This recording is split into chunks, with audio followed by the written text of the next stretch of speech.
You want to ask that question first? Yeah, I'm gonna answer. I'm gonna go. No, it's not how it works. So I'm sorry. So, thin slice of a ghost pepper from my garden on there for you. Dude, I'm going to go milk. Mm-hmm. I'm sorry.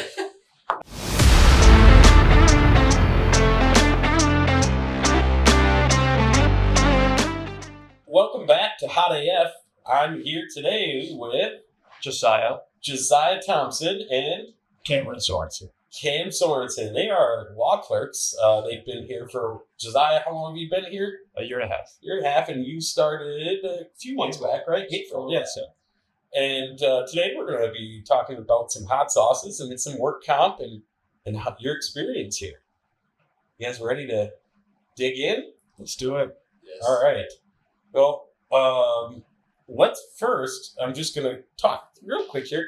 We got from That's Hot, Fresno Yes. This is a nice, slightly sweet hot sauce. Not too spicy. You'll do well with this one. And as you're starting to eat your first one there, let's talk about what are some common misconceptions about workers' compensation that you guys have learned over the last 6 months to a year and a half. I think one of the big ones, a lot of people think that they can claim emotional damages work comp. That's just not the case. Yeah, and to build off that, generally people might think if they get hurt at work, they can sue their employer if it's from a work injury, but work comp is oftentimes the exclusive remedy that people can get recovery. And then on top of that as well,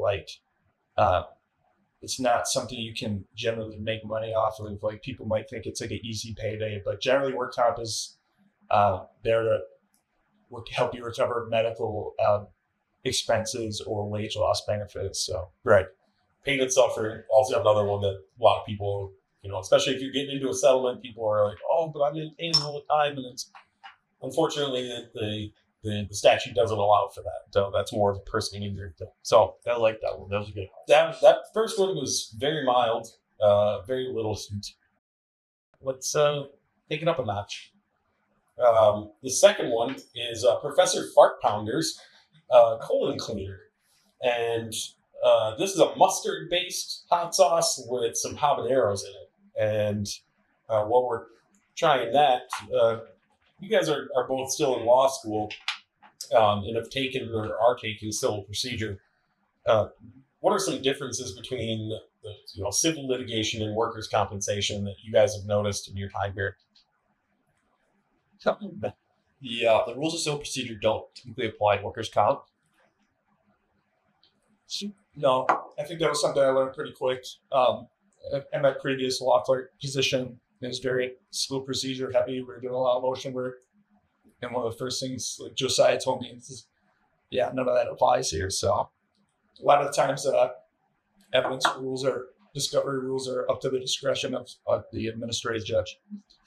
Yeah, we have our own set of rules for evidence. We don't follow the Minnesota rules of evidence. We follow Minnesota's administrative rules, which are typically found in 1420.220.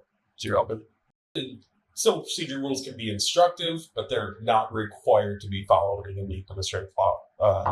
But they do get referenced once in a while, so you still have to know that, but not super imperative to be applied to every day. Now I want to jump into a little bit more of the workers' compensation itself and what we got here. This is called Fat Cat and Heat. It's a Chipotle ghost pepper blend, and it's perfectly good.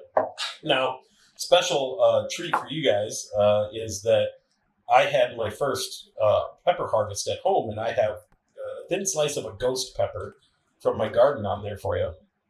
And so let's just dig into this. And you want to ask that question first? I'm gonna go. No, it's not how it works. So I'm sorry. So, what's the purpose of average weekly wage? Why do we care about what somebody's average weekly wage is? Well, I'll say you want me first. Yeah. Jeez, I'm starting already. The purpose of the average weekly wage calculation is to approximate the employee's earning capacity so that we can calculate what their compensation rate is and what we should be paying wage loss benefits at.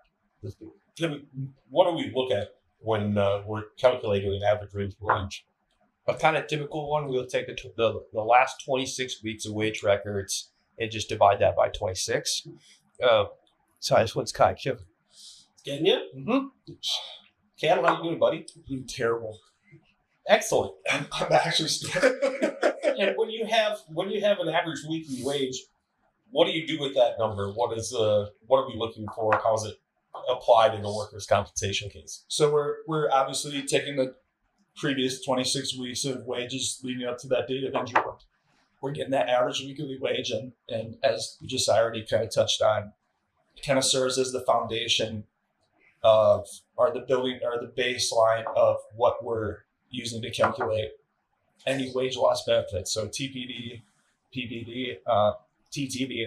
So we get the compensation rate out of that AWW, and it's 2/3 of the average weekly wage is a compensation rate. Mm-hmm. So, final one here we got. It's gonna be good. It's Matuke's Trinidad Scorpion Pepper Sauce.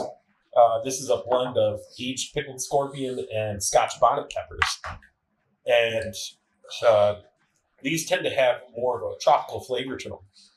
And this one I'm excited for. Yeah. What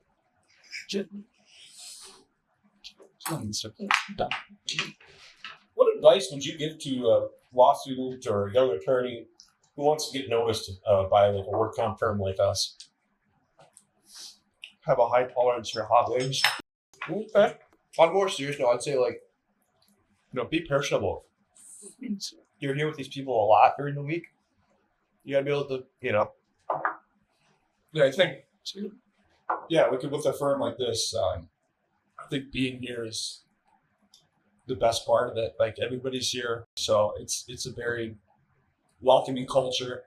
But more specific to the question, I think if any law students are interested, just reach out, cold email, cold call, let them know you're interested in work comp, and just get your foot in the door that way.